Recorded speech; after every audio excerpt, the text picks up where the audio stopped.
مصطفى مصطفى منبع الہی تیری بارگاہ میں دعا ہے اور دلی دعا ہے، درد دل سے دعا اور آرزو ہے۔ اللہ ہمیں بھی اپنے اس مقدس گھر کی حاضری کا موقع عطا فرما۔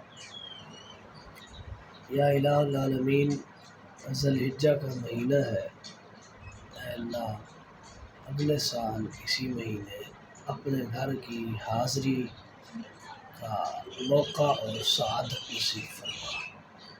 اللہ درد دل سے دعا ہے، میری سمیت جتنے بھی مسلمان جن کے دل میں آرزو ہے، تمنا ہے، ان کو اپنے گھر میں حج ادا کرنے کی توفیق دے۔